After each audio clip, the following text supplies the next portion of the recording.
Yourself to more lunch if you like. We're going to get started because we have a pretty full program this morning. This forum is sponsored by the Institute for Public Policy and Social Research at Michigan State University. I'm Anne Marie Schneider and I work with the Institute, have been doing that for quite a while.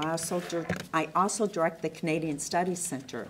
So this, what we're going to be talking about today is really rides both sides of the border, right? Because we share stewardship of the Great Lakes with one another. So I'm thrilled to have you here. Water level change in the Great Lakes is the name of our forum today. And I know that many of you have attended the forums before, but for those who haven't, what we're going to do today is I'm going to introduce the panelists, and then they'll come up and speak in the order that they're introduced, and then we'll hold our questions to the end. And so we'll have Q&A when the panelists are finished with their initial presentations.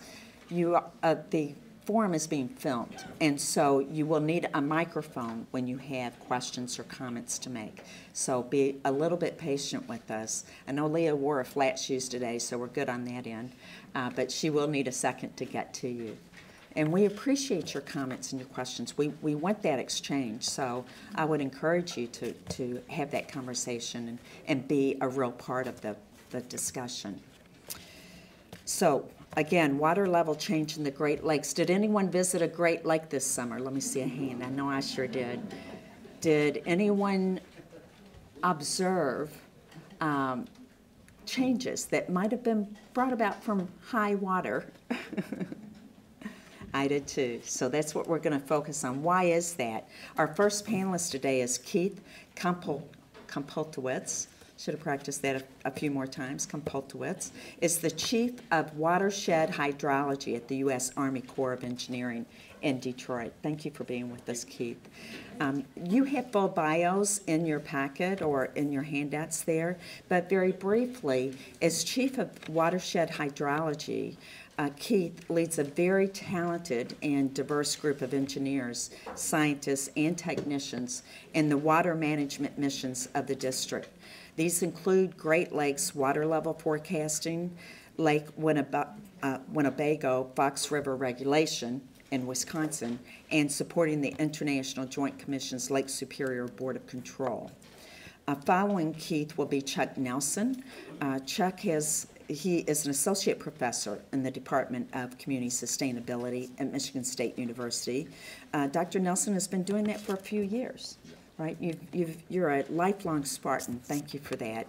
You're currently working with Clearwater Media to produce a documentary for PBS about managing aquatic invasive species in the vital role of recreational water users in managing these organisms in Michigan's water wonderland.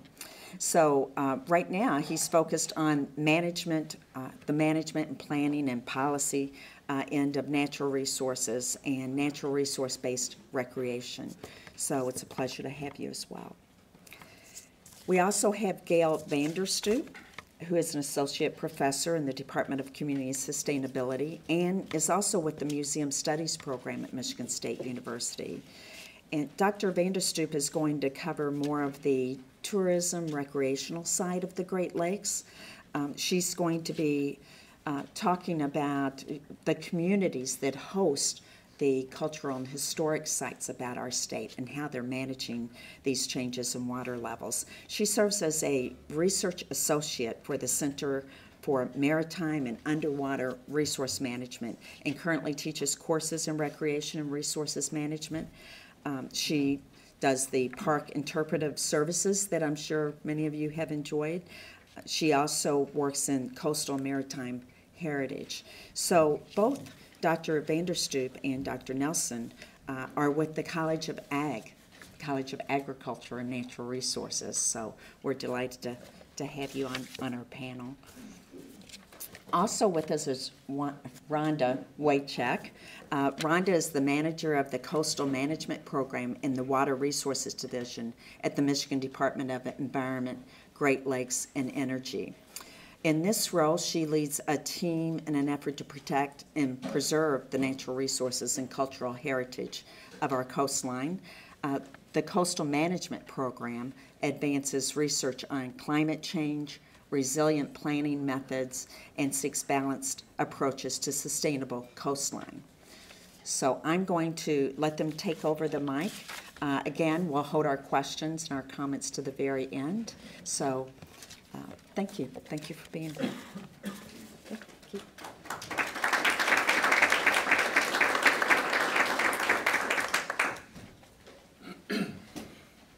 First of all, thank you for the opportunity and the invitation to join you here in Lansing. I've grown up in Michigan my entire life. I've been working with the Corps of Engineers since 2002, and I had never been to Lansing for work. I had never been to Lansing really to even see the state capitol up until this year, and since April alone I've been here 4 times. So I'm beginning to become very familiar with the area, and a beautiful view today for sure. Wish the weather was a little bit better with some sunshine. Again, Keith Kompaltwitz. I'm with the Corps of Engineers in Detroit, and we'll talk about kind of why we're here. You know, the factors that lead to fluctuating water levels on the Great Lakes. So just some notes about water levels. These are pretty basic. We don't refer to the levels, you know, the lakes as a depth. It's a surface elevation above sea level, and we use IGLD 1985 as the datum to express the elevations of the lake. So all of the data that I'm going to show you in terms of lake level is that surface elevation, not a depth. Michigan and Huron we consider to be one lake because they're joined at the Straits of Mackinac, so the HOLMES acronym that you learned in elementary school. For our forecasting and water level operations, it doesn't quite work. We are focused on the mean surface level of the entire lake, not necessarily at one point.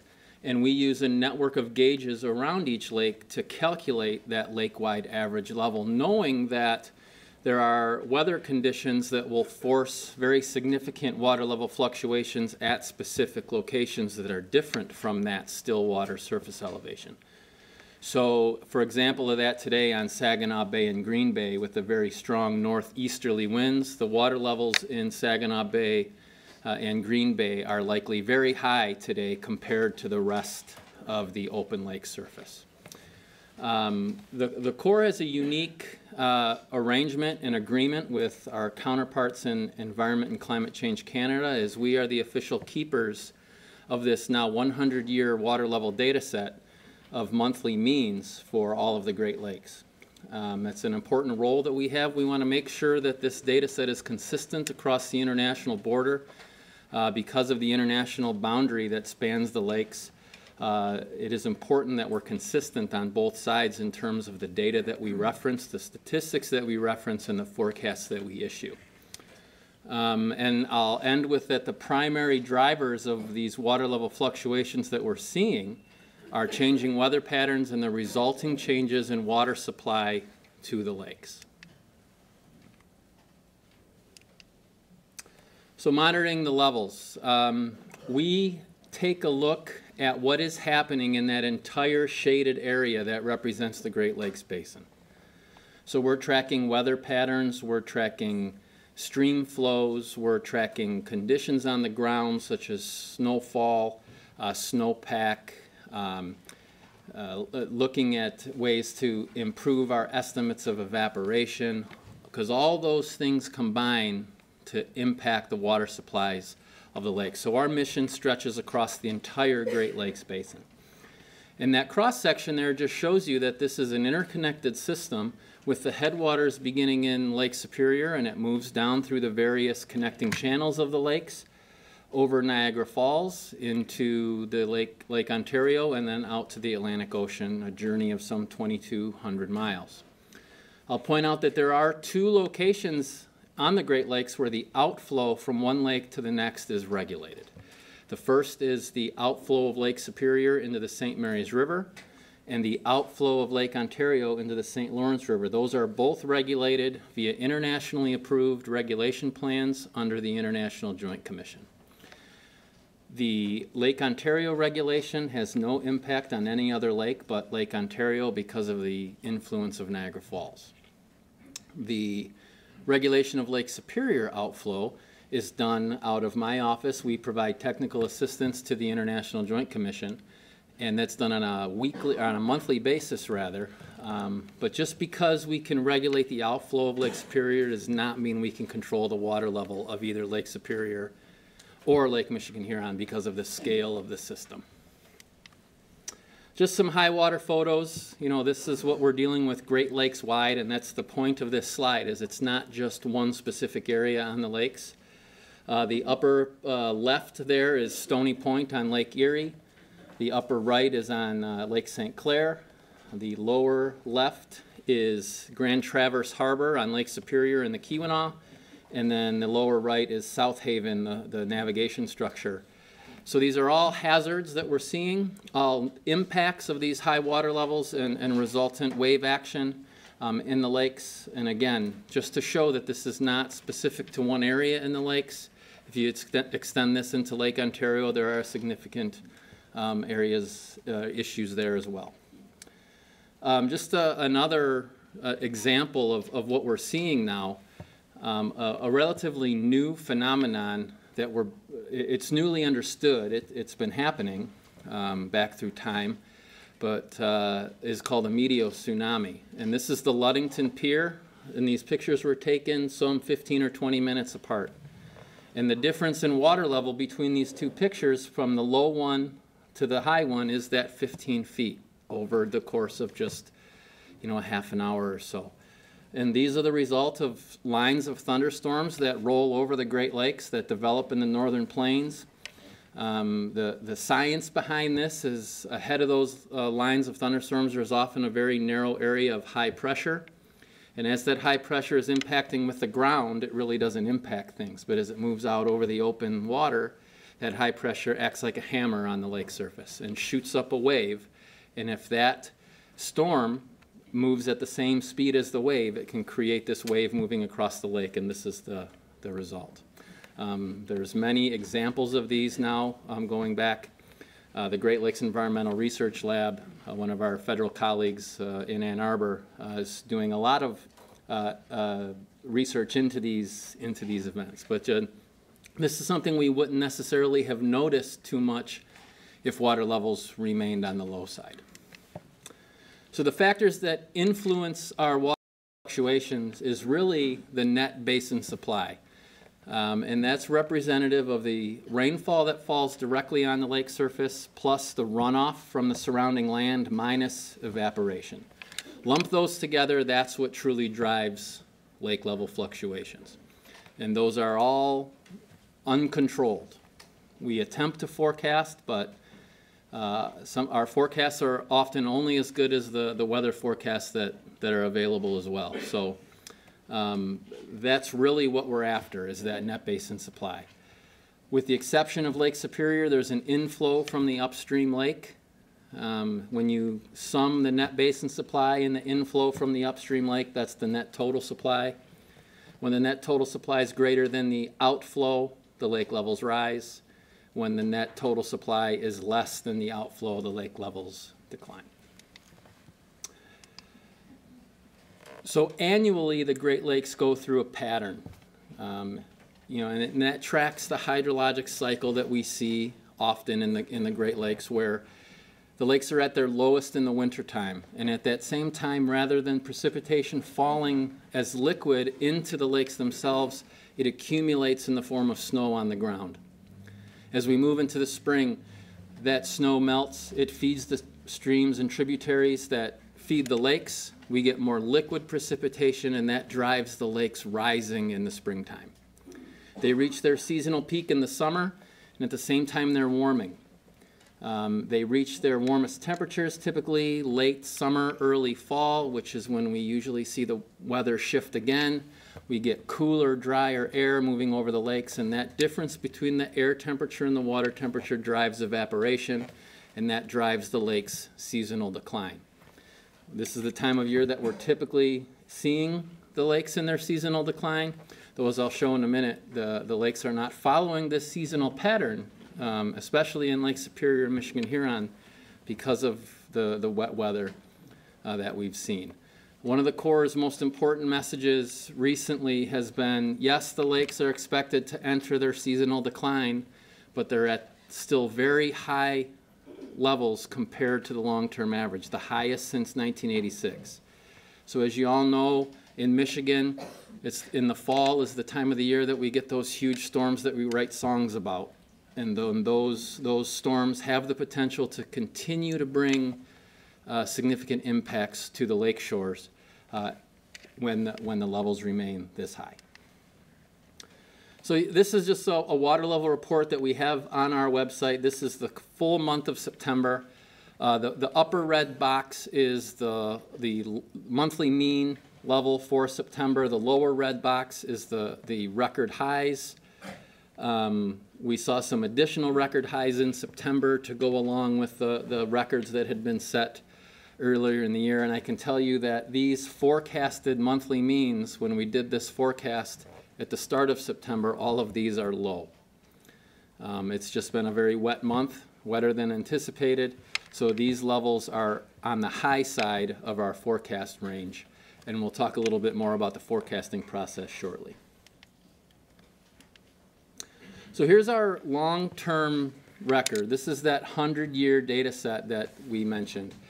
The blue line is that recorded monthly mean water level. The red line is the long-term average.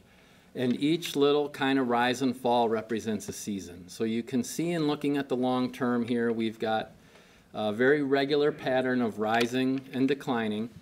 But then also extending that out, we have periods of very high water that extend over many years. And recently we had a period of very low water. The longest stretch of continuously below average water levels in this record, especially for Superior and Michigan Huron, and including some record lows in 2007 on Lake Superior, and the lowest recorded level in this period of record on Lakes Michigan Huron in January of 2013. So just 6 years ago, 6.5 years ago, we were at the lowest level in this period of record on Lakes Michigan and Huron. We had a record water level rise. That time period, beginning in January of 2013, extending over the next 24 months to December of 2014, was the largest 24-month rise in water levels in this period of record. One of the largest on Superior and the largest on Michigan Huron. All started by a pattern shift.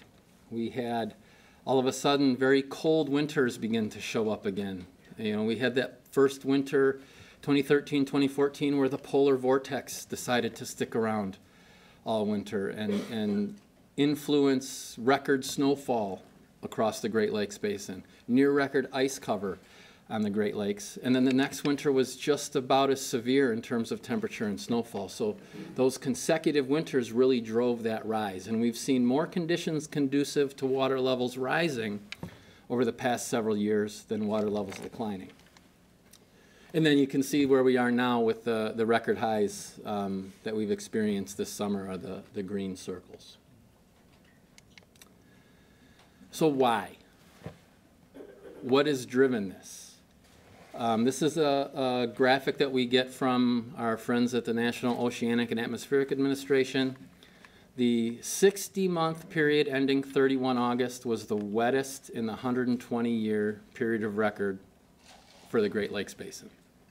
And if you track this over the last several months, this has been a consistent pattern. It's just rained a lot. We have had unbelievable amounts of rain in the spring and even in the fall. You know, Green Bay, Wisconsin set its September precipitation record through the first 20 days of the month, I believe, already this year. So it's just been consistently wet more often than not over the Great Lakes Basin. We had an unbelievably wet spring.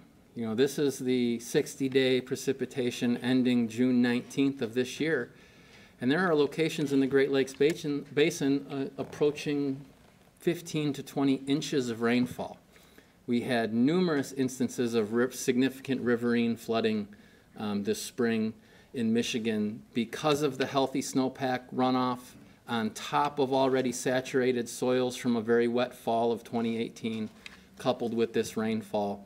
The water just all ran off into the lakes and drove a very sharp rise this spring.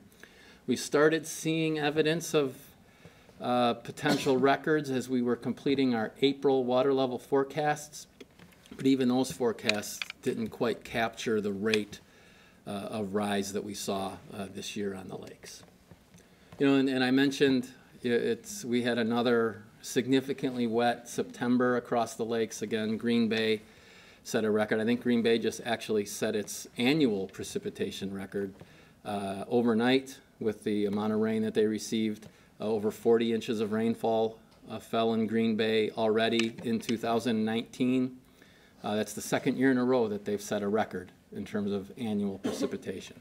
So that just speaks to the continued wet weather patterns that we've seen over the lakes, and again, driving the lakes up in September, especially on Superior and Michigan Huron, rather than coming down like they typically do. So take you through some of our water level forecast products. My staff's actually performing our October forecast as we speak, so I don't have new forecast information to speak of yet. However, with the rises and the continued wet weather, it's likely that our forecast that we've done in September, which is represented by the green dots on this chart, will be shifted upward. In September, we saw that for the most part, all of the lakes are going to start 2020 as high or a little bit higher than they started 2019. So this doesn't look to be a one-season high water episode. It is looking more and more that this is going to be an extended period of high water and the impacts that go with it. And you can see here with the red line is the 2019 water level trace, how quickly things rose in the spring months on Superior and Michigan Huron. And you can definitely see the upward trend in both of these lakes in the month of September, you know, given the wet weather. Similar story on the other lakes that shape us here in Michigan, Lake St. Clair and Lake Erie, again, starting 2020, very similar, if not higher now than they started 2019. So again, impacts because of these high water levels, the coastal erosion, the coastal flooding are likely to continue well into 2020. I'd like to point out a pamphlet that we have on our website. It's called Living with the Coast. It was developed in cooperation with NOAA and other agencies during the high water period of the middle 1990s. All of the information in this pamphlet is still very valid, though the contact information might be out of date. So please don't use it to reach out. You can use this information to reach out, and I will attempt to get you where you want to go. That's our high water webpage. All of the water level information that I referenced in this is available through this water level webpage. If you click on, oh, we lose the, oh, it's one of those fancy screens that you can't see a laser on. You see that water levels button there. Rhonda, could you point to it? There's a, toward the middle of the screen, toward me,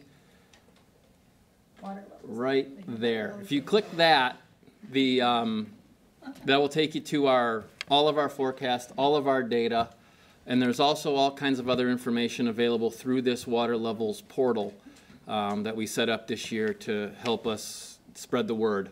This is probably the 40th or 50th time that a version of this presentation has been given since April by either me or my staff.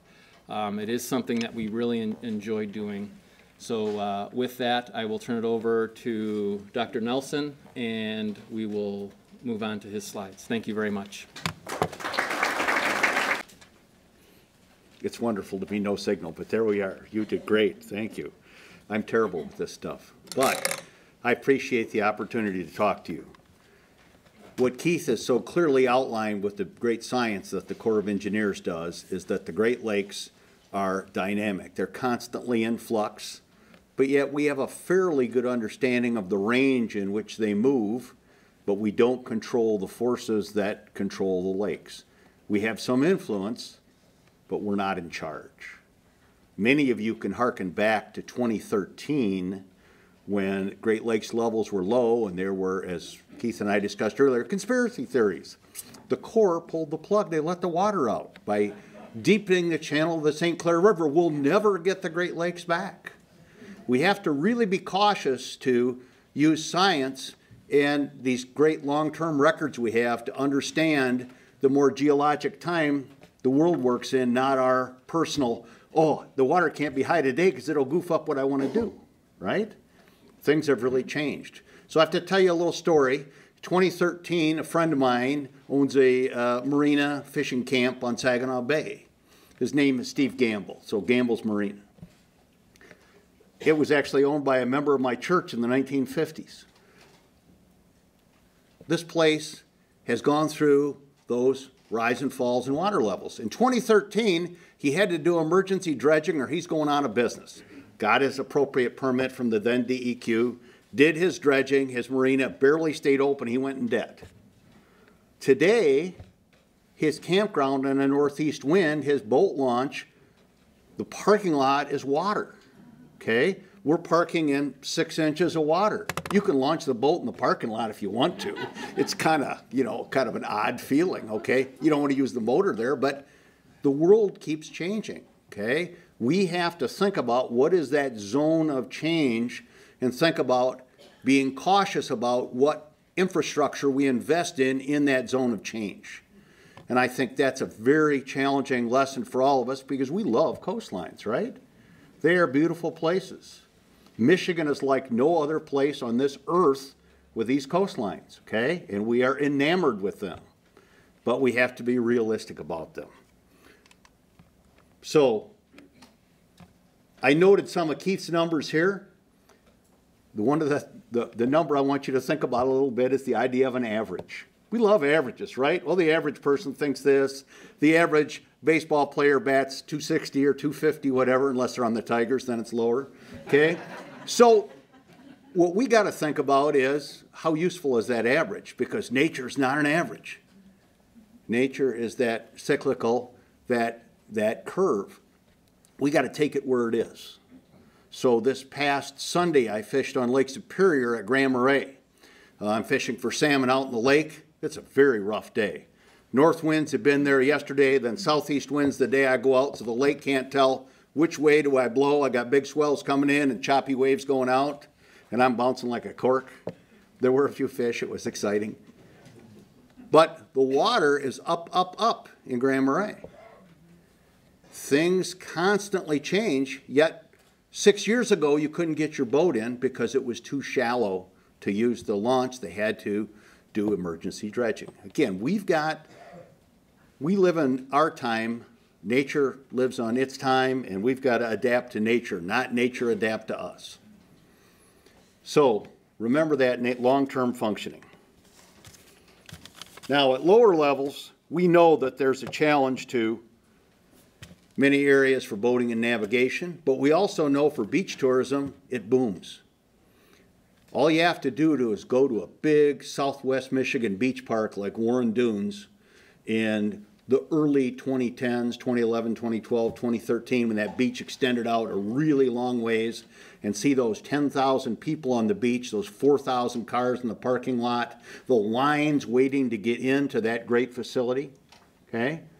Today, there's still lines waiting to get in, but the beach shrunk. People are literally up on the edges of the dunes. I had a young man who did his internship this year at the Christian Reform Conference grounds near Grand Haven. Their beach is non-existent. It's a cliff, okay? He's got real challenges. How do I get these young people in and out of the water safely? We're going down a steep stairway. He had to adapt. Now they've built an entire swimming pool and other things so they can do water activities even when they can't get into Lake Michigan on their property. So we're going to keep facing these challenges. things will get easier for Great Lakes navigation right now. In fact, tonnage on the Great Lakes is doing very well this year because ships can carry very full loads, right? If you're in the navigation shipping business, this is a banner year, okay? You're just hoping for a new lock at the Soo, right? But we have to keep adapting to these challenges and changes. We also know that when low water levels occur, people tend to encroach on things like wetlands that are there to be an important buffer for us. We tend to have people trying to build out into wetlands, suggesting that it's always been a beach, that green things that grow there are weeds, not native vegetation. We have to respect that natural buffer that nature has put there. Having grown up in Saginaw and spent a lot of time on Saginaw Bay, that natural buffer of wetlands is vital to the ecological health of that area, to the tourism industry, because the fish that people want to catch, the clean water they want to swim in, the protection for their shoreline dwellings, those wetlands are the buffer. They're critical. When we lose those and we end up with just a hardened shoreline, we have bigger problems we're going to face. And we all end up wringing our hands over it and wondering how we're going to fund this in the end. So our challenge is to have that patience to think long term. Now, when we look at higher water levels, things change dramatically. The beach erodes. I had a student this year who was involved in studying piping plovers. Ludington State Park. Piping plovers did terrible at Ludington State Park. Why? Because the beach is about that wide, and every predator goes right up and down that edge. They didn't stand a chance. Their nests were easily found, all destroyed by predators, okay? We're going to constantly face this. Nature does this. It doesn't wring its hands. It doesn't say it's a crisis. It is. And we have to kind of think about, if it is, how do we adapt? How are we resilient? Piping plovers literally have cyclical population dips and rises too. They were doing better when the lakes were a bit lower and there was more beach area. On the other hand, for some other things, that high water is good. So one of the groups that I've been involved with is the North American Waterfowl Management Plan in Michigan. It's a steering committee of a lot of nonprofit organizations and government groups. We work to restore wetlands along Great Lakes coastlines. One of the areas where a major project was done at the Shiawassee National Wildlife Refuge. This is 20 miles upstream from Saginaw Bay. The level of that site is below 585 feet. It is a Great Lakes coastal wetland, 20 miles up the Saginaw River, up the Tittabawassee River, up the Shiawassee River, up the Cass River. The water literally flows backwards some days, flows upstream, okay? We created a wetland there that provides for flood storage, that provides for fish and wildlife habitat, that helps clean the waters. It's a structural engineering marvel that literally provides water to flow in and out, but doesn't allow the water to crash and the waves to crash and to scour the wetland vegetation. We need to do more of these things, both maintaining our natural wetlands, but also in certain places we're going to have to optimize what we have to protect places like the city of Saginaw and a high quality wildlife habitat. So these are our challenges. We've been fortunate. We've been able to do this mostly with major grants. We pull the partners together and we put together multi-million-dollar grant programs, and we've been able to conserve more than 25,000 acres of wetlands in the last 15 years doing this program. It works. We can make things better. It's not all doom and gloom, but we have to think about how are we resilient and how can these facilities last in high water and in low. In low water, they're important water for fish and wildlife that wouldn't be there if we didn't store some water. In high water, they store water that we don't need anywhere else and they get inundated, but we sacrifice something there to protect human structures. We have to do a bit of both. So I think the point is, as we look to the future, we need to give nature room to work. It's got to have that coastal zone to work in, and I know Rhonda and Gail are going to talk about that more. And we need to think about what we do being resilient in working in concert with nature, understanding it, and not being its opponent, using those natural forces in a positive way and being resilient. Thank you. Like these two guys, I am not a native of Michigan. I didn't arrive here until 1992, which was just after one of those high water periods. But I've had a strong interest in maritime things since I was in high school in New Orleans and part of a maritime or a Mariner Girl Scout troop. So these interests were just shifted from more Gulf and ocean environments to the Great Lakes. And I remember in the early 90s when I was teaching a course in maritime and underwater resources management, Tom Graff with then DEQ, I think it was DEQ then, came in and was showing pictures of the high water levels from 1986 with bluffs being washed out and undercutting homes and homes falling off the cliffs. That was sort of my first realization that, oh, this is a really dynamic environment here. So since the time that I've been here, I have worked with a lot of coastal communities and organizations and nonprofit groups involved with all things maritime, the Michigan Lighthouse Alliance, the Underwater Preserve System, coastal communities in general, and many others. And where's Anne? Mentioned my involvement with Museum Studies program.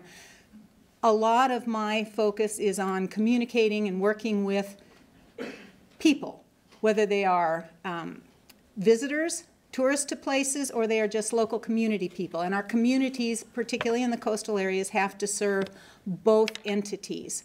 I will make one little correction, if I might. The Center for Maritime and Underwater Resources Management is no more for a long time. So I'm focusing on work, not wherever change that has to be. But I have been involved with those communities for a long time. The focus of my portion of this presentation is on cultural resources along the coast and under the waters, and as they relate to coastal communities and tourism in general. And Keith provided a lot of the data and how and why we have the high lake levels now and the fact that it is a changing environment. So I'm going to focus on telling a lot of the personal stories of people who have been impacted and the organizations and the resources that have been impacted by these changing lake levels. And through the years, through the last few months, people in agencies, all of us have been receiving photos and panicked phone calls from people going, oh my gosh, the sky is falling, the lakes are rising, what are we supposed to do? But we have this image of what the Great Lakes look like. And I think it's sort of human nature to just assume that's the shape of the lakes and that's what they always will be and shall be. But over time, as has been mentioned, the lake levels rise and fall over decades, hundreds of years, and there are evidence of indigenous communities, shoreline and encampments that are now in the Saginaw Bay. There are buried forests and such. So this is not just a short-term in the last several decades pattern. The lake levels are constantly in change. And being located, well, and I'm snagging one of your images from the core because this is so good, but you can see that this is a very continuing pattern of lake level change, and this is over the course of only 100 years. In Michigan, we have to remember that our boundaries are not the boundaries of the land. The boundaries of the state go out to these lines in the lakes, and so very much of Michigan is, in fact, coastal areas and the waters that meet those coastal areas. And we have to think about not only the land-based resources, but also the resources that are under the water, what we don't see all the time. With the rising and falling of the lakes, we have opportunity to see more of those resources. The 5 categories that I'll be talking about are lakefront property owners. We have people who permanently live along the lake shores, but a lot of folks wait till retirement or they finally get their summer cottage and their second homes and yay, this is what I'm going to retire to and have this wonderful, lovely life. And humans by nature tend to be short-term in their thinking and tend to the first time they see a place, that becomes their baseline for reality, whether it's a high lake level, a low lake level, or something in the middle. And we have short memories.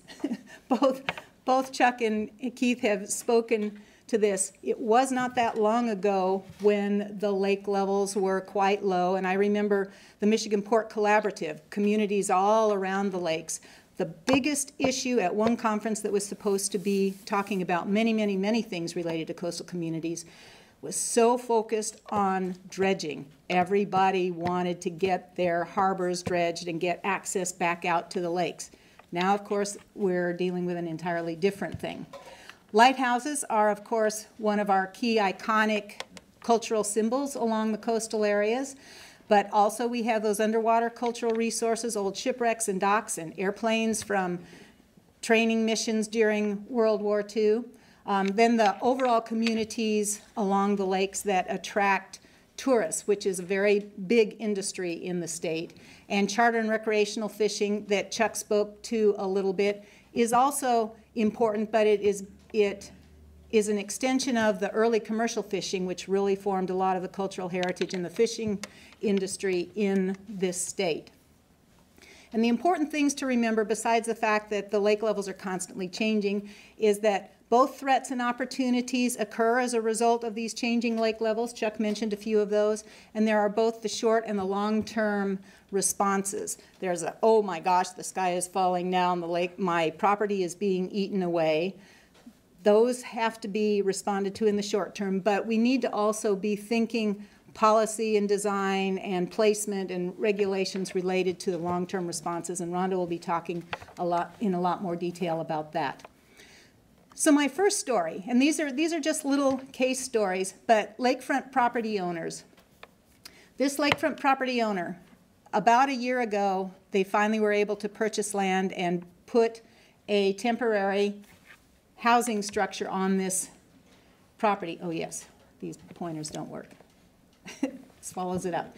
Anyway, the first property, you can see how much beachfront there was, and over the past year, they have lost about 15 feet in front of their property, and they are in a protected bay. If you were to go just around to the other side, which is exposed to the west winds, those people have lost about, maybe on average, 30. My phone never rings. Shut up.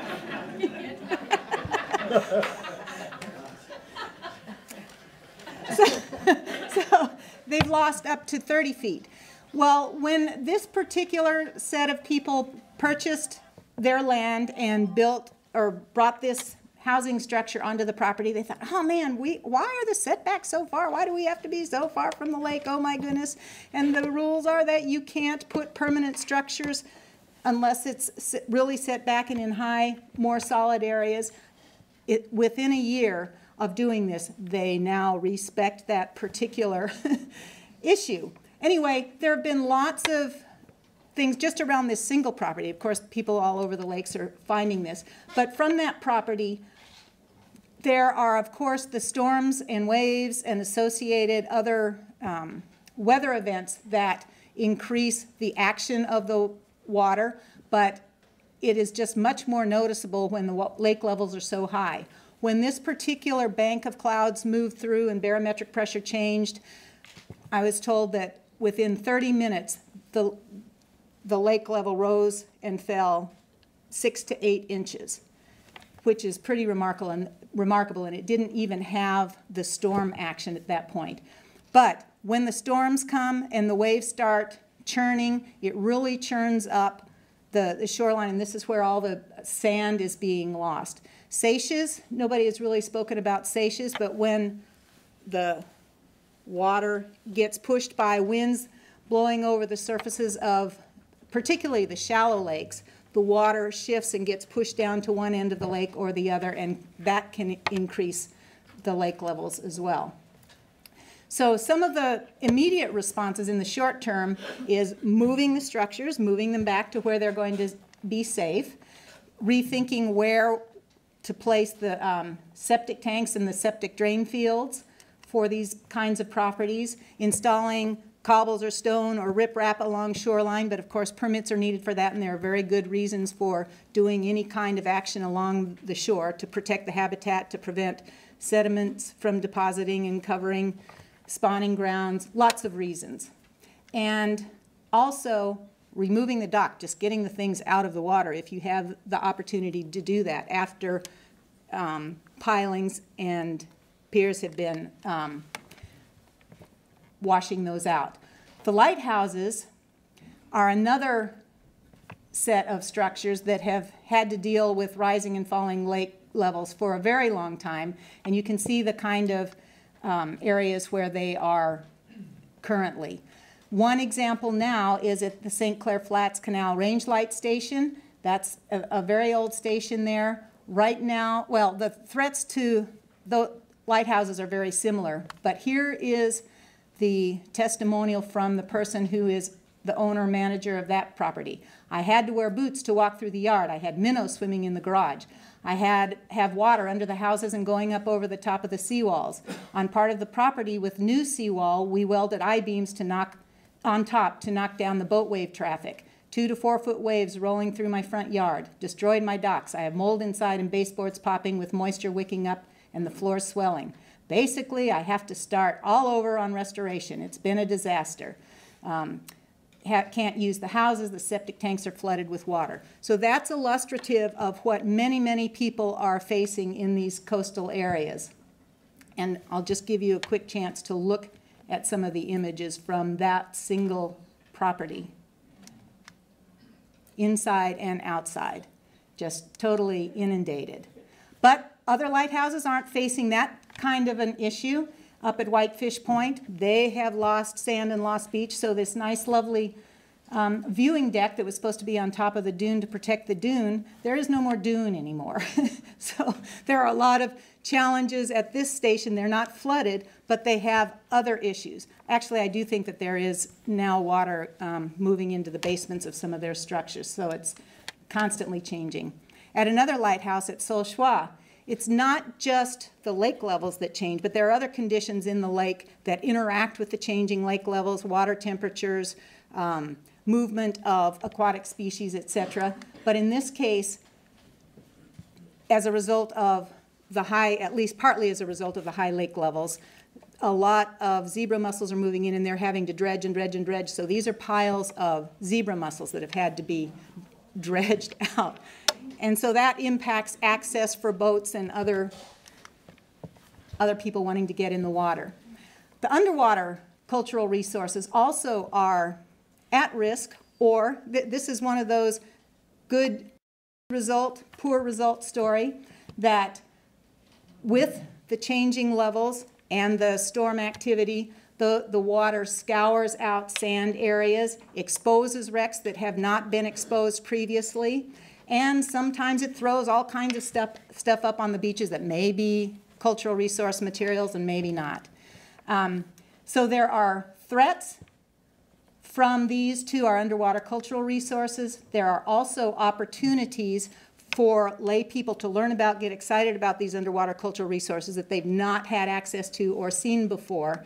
And then there are a variety of responses. We don't have 25 rapid response teams to go all over the state to field truth those. So it puts responsibility in landowners or visitors' hands to actually provide some input.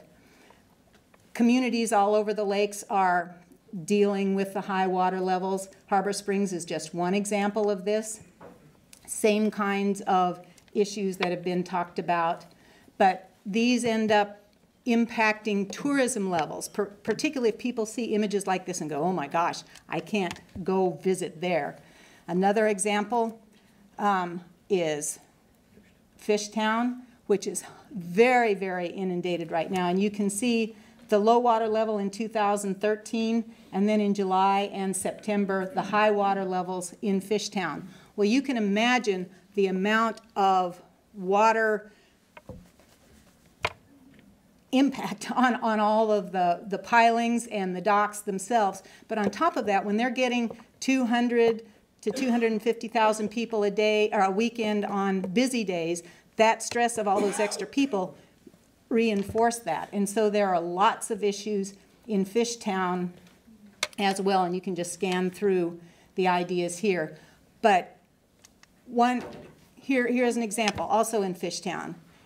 This image will be pulled out of what is being posted on the web because the proprietor doesn't want this kind of image to be out in the public because visitors won't come. They think that this is a permanent condition. It's not permanent. The levels are going up and down. But at a point in time, this was the case. And I have videos of this as well. So they are trying to document. They have applications in to try to stabilize those facilities, but there have to be archaeological surveys and a whole variety of other things that have to happen. So do we lose the resource before we get through the permitting process? And it doesn't matter whether it's cultural resource permits or whether it's core and DEQ permits for some of the natural areas. Fishing, Chuck talked about fishing, so I'm not going to spend a whole lot of time on this, but fishing is something where there are positives and negatives. With the opportunities, there are new spawning areas, new places to fish, potential for charters. And some charter fishermen take advantage of that, get new tackle, take people to other places. Some don't, and depending on their responses, they may say, oh, this is a good thing or this is not a good thing. So the three key ideas, again, are lake levels change constantly. There are both threats and opportunities at all levels, and that we have to think about our responses, both in the short term, dealing with the immediate damage, and also thinking really long term, and Rhonda will be talking about some of those ideas. Thank you. While she's loading that up, it's just this arrow right here. Yes, okay, perfect. Thank you for having me today, and I think we're comparing notes. I am a native of Michigan, been here most of my life, had a little stint in California, was quite bored. I needed a cloud to make me feel at home, so I'm really glad to be that. And I guess we like the same kind of photo, this bird's eye view of Michigan. So just to kind of get as a frame of reference, I'm Rhonda Wycheck. I am from Eagle, the new DEQ. I'm the Coastal Program Manager. The Coastal Program has been around for 40 years. You may not have heard of it. It's a very small program. It's focused out of NOAA, and it's 34 coastal states, islands, and territories that make up that system. As a native of Michigan, and most of you, we all know that lakes define us. Michigan is literally surrounded by 4 of the 5 Great Lakes. What's most notable to take from that is that we also have the longest freshwater coastline in the nation. We're the 9th longest coastline of the coastal states, just one behind California. So that's a really remarkable little bit of stats. And in the Great Lakes Basin itself, 62% of the total coastline belong to Michigan. So we have a great level of stewardship that we're responsible for just being a Michigander. So the mission of the Coastal Management Program is to protect, restore, enhance, and develop wisely on our coast. It's interesting, this panel that was brought together, because we have a lot of little themes that interesting are coming through here. I'm going to zero down on the water levels, but I did want to note that we do have focus areas and public access, coastal habitat, as well as hazards, managing waters, and community development. And for the coastal program, again, we're a national network with NOAA, and we received funding through that. We have strategic goals, and these are our main frame of references. We are in for the long haul. We're really the coastal management. We're talking the long view when we're talking about managing the coastline. We do plan for growth and change in our coastal communities. Our coastal communities are our key audience and our main focus of grant source. And we also want to protect for future generations. And then we do that by partnering. I always tease, I'm a fan of Keith. We take his data and move with it. We want to get out to the coastal communities so coastal communities understand, and then help them plan. So I'm going to zero down on resiliency. What is resiliency? What does that look like? So basically, real quick takeaway, it's an ability for a coastal community to bounce back from adverse conditions. That could be the lows. 2013 also was poured into offices about the emergency of dredging and how can we deal with that, to where we are now with getting into the highs. And the takeaway from that one is that I think Mother Nature is just reminding us of her floodplain and her natural erosion line. So in Eagle, there are many solutions that we try to and be able to regulate. This is a regulated structure. These are more short-term. This is, you can see, this was just taken last year down in Casco Township by a project that we have. And these vary in effectiveness, doability, and as you can see from the earlier version, it didn't really matter. And that cost somebody quite a bit of money to install. And then the next version is super expensive. But those are short-term, and those are permittable structures. But we also have structures, this is up in near Emmett County, where we have a hardened structure and we still had to put sandbags on. Again, needing a permit, but these are for crisis situations or as someone trying to protect their livelihood of their land. I want to just put on the table, just for putting a pin on it, as I say, is the unintended consequences when we talk about installing hardened structures without a long-term view or a planning process. And that is the state of Michigan is a trustee via the public trust document. And that, you know, the state of Michigan is responsible as a steward to allow for free access to the coast. So us Michiganders, we have just as much right to walk the beach as someone that owns that property that abuts to that coastline. So just pin that. So what is the coastal management program up to when we're trying to develop resiliency with coastal communities? We are in a third year of a 5-year strategy with NOAA to deal with a hazard-ready community. How do we plan in a coastal community to help them address the highs that we're dealing with now and the lows? And again, when we started this strategy, we were coming out of the lows, we had no anticipation of where we are today. So, and what we're doing to find out about that is managing at the community level. We have to understand the majority of the coastline lie in the hands of coastal community decision makers. There are state statutes that allow for the hardened structures to come in, to manage high-risk erosion, to manage the submerged lands, but ultimately those decisions of actually hardening the coast can be done at the local level, at that coastal community perspective. This is Alpena. We are partnering with a team of professionals to look into what are those tools that we can help coastal communities understand and be aware of the hazards and the risk of erosion, flooding, unpredictable storms, as well as develop tools and data sets. And we take that to the community level, and that's based on scenario-based planning. So what is scenario-based planning? It really is not just talking about water levels, it's talking about you as a community. Where are your most prone areas of erosion? Where are those areas that is not a cookie cutter? We look at your community, you look at your planning, and we look at a 6 to 30-year view, a mortgage view, if you will. It's a short term, but look farther out than that. These are some tools that we've developed to help a coastal community infuse resiliency principles to weather the storm that we are right now, or address when the lake levels are so low. In 2013, we were talking about floating docks at marinas. Another interesting tool that we're developing is an 80-year look at the coast. We are looking at erosion-prone areas, and based on photography in these areas of 1938, and then 1980, 2006, and then 2016. Again, we learn from our past. We know where the lakes have been.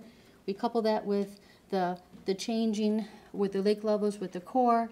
We pull that together, we take it to the community, we tell them their shoreline type, and as we all know, that little bird's eye view, what's happening in Lake Michigan is much different than what's happening over in Lake Huron, and then Lake Superior is a whole new set of circumstances. So we don't have a one-size-fits-all. We go to the community to say, what can we do to help you? And I don't think I mentioned it, but we're talking, in Michigan, our audience is 300 and some coastal communities that abut the Great Lakes. So that's where we are trying to spend our time and effort. And this is an example. I think I met someone from Grand Haven today, and this is right above the harbor. And this is one of our earlier adopters, and this is Grand Haven, where they worked with us in developing a resilient master plan. They were able to successfully adopt a zoning ordinance for coastal buffer, whereby that actually, I looked at Google Earth right before I came today, is relatively the same length of beach setback it is today. So those homes are protected from that, in that one little area, and to preserve the public trust lands. So that's the model that we would try to work for with coastal communities. But again, when we work with coastal communities, it is their choice. We just lay the options, we give them the information, and they ultimately are the decision makers for how they'd like to preserve their land. So I wanted to do a real quick nutshell of all the things that we've done in the coastal program so we can get to some questions. So that's all I have right now. Keith Kompoltowicz talk about the why and the where things are happening due to the weather trends and how they're impacting our shoreline. You've heard from Chuck Nelson on the very real impact of water levels on state and recreational areas, as well as the continuing cyclic nature of our weather, as well as nature itself. You've also heard from Gail Vanderstep talk a little bit about the stories that she's hearing around communities who host cultural and heritage sites, how they're dealing with or how they're struggling with the challenges of rising water levels. And then, of course, you heard from Rhonda Wycheck on what the state is doing to help manage and oversee, I would say, strategize with community partners on how to cope with the changing water levels. So I'm sure you have questions, and we're going to turn to you right now. There you go, an eager questionnaire right over here.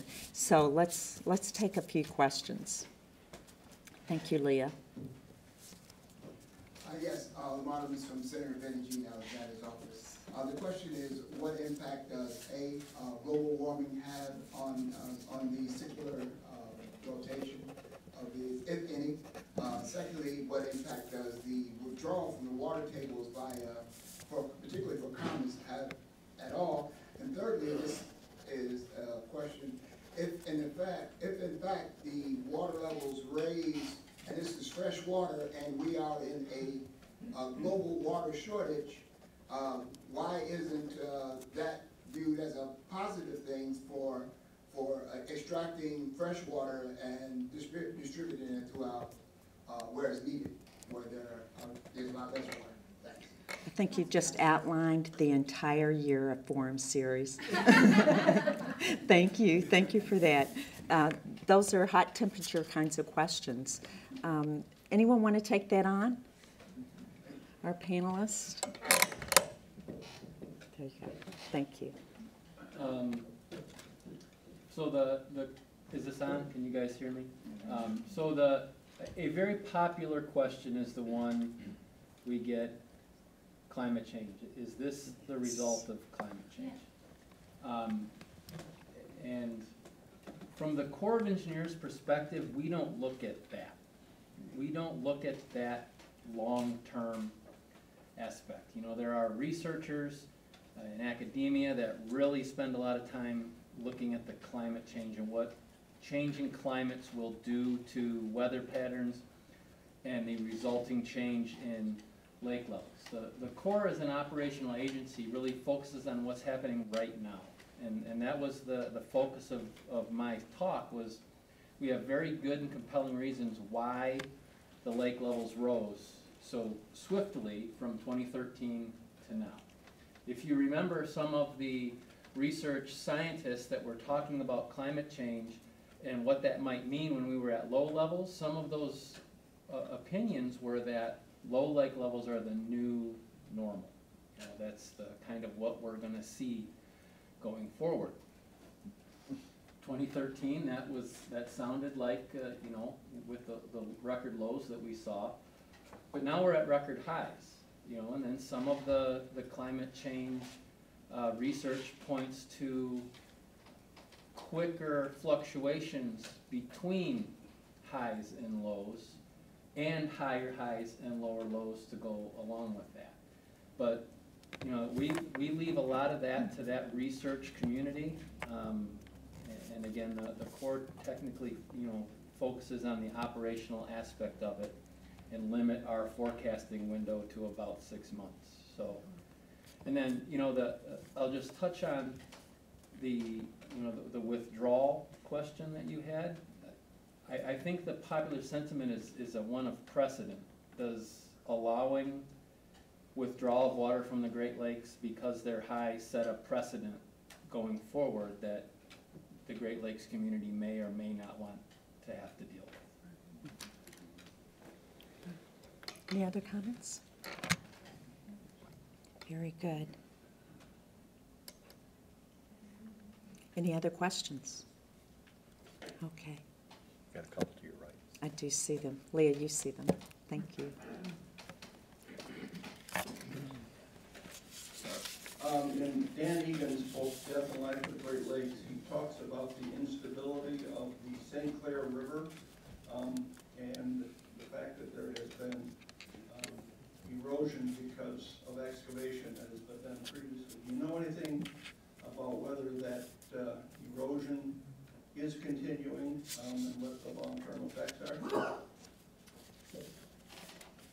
So that was the focus of the Upper Great Lakes study that was commissioned by the International Joint Commission that was started, I think, in 2007 and extended over a period of 5 years and wrapped up in 2012. The history of the St. Clair River and deepening of the St. Clair River to support commercial navigation extends. Go back to the 1960s, there was a deepening project. There was a deepening project back into the 1930s and an earlier one in the 1920s. All internationally approved deepening projects to allow for larger vessels to traverse the lakes.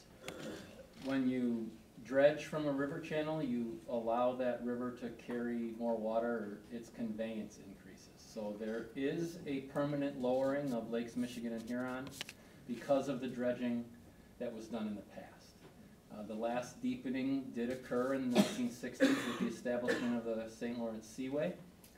And the study determined that for the most part, the river bottom of the St. Clair River is stable. That the erosion that occurred is no longer contributing to a lowering of the upper lakes themselves. The system has reached a new equilibrium. Very good. Thank you. I guess this is for Keith. Can you run down really quickly where the lakes were in terms of their 1986 high?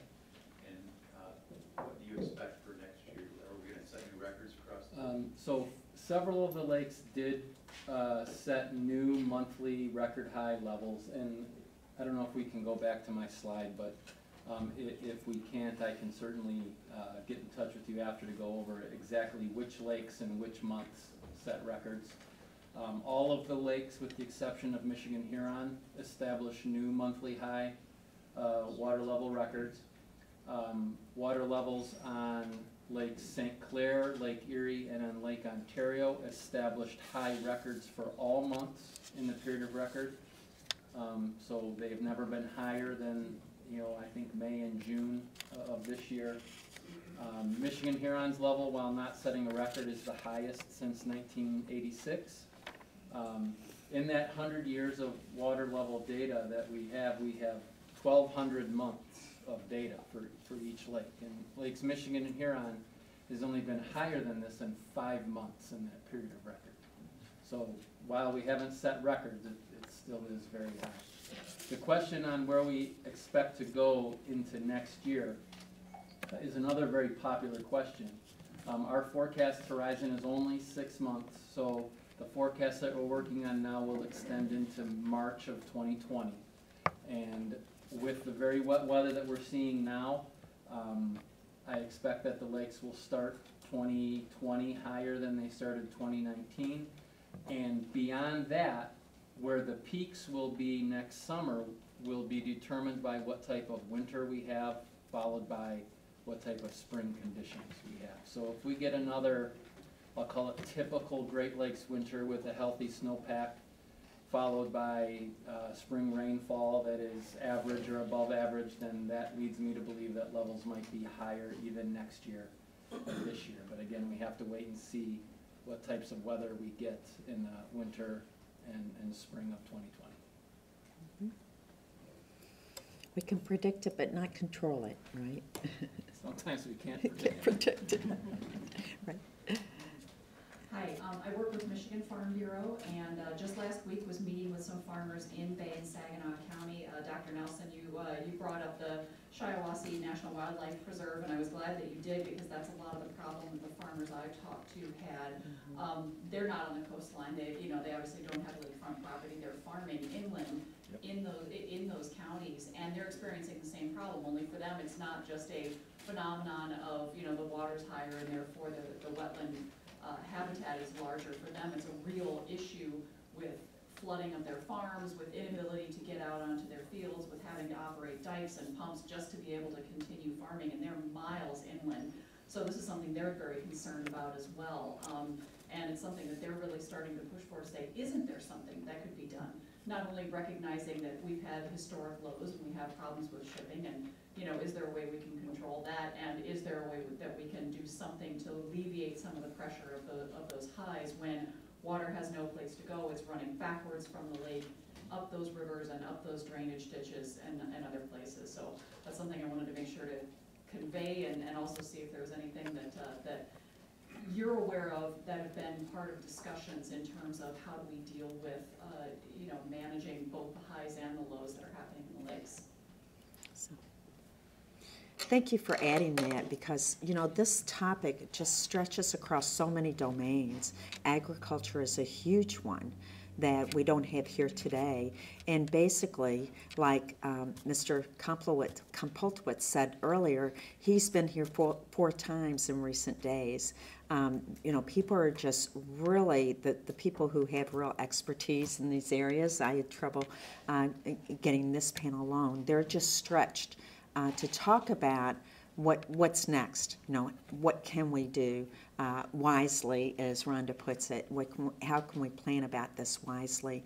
And agriculture is an enormous piece of that, no doubt. So thank you. Leah, there's a question back over here on the right. So, and again, I know that you appreciate our panel, but it's really very nice of you to step out of your comfort zone and talk about this issue when people are really concerned about how we move forward, and they have personal as far as professional investment in these kinds of things. So thank you for being here again. Sir? Thank you. This one's for Keith, I think. Just wondering if you could comment specifically on Lake Ontario. And he mentioned that was one of the lakes where we could control outflow, yet they were seriously impacted this year by high water. Just wondering if he could fill us in on some of the different considerations that go into how much water is let out of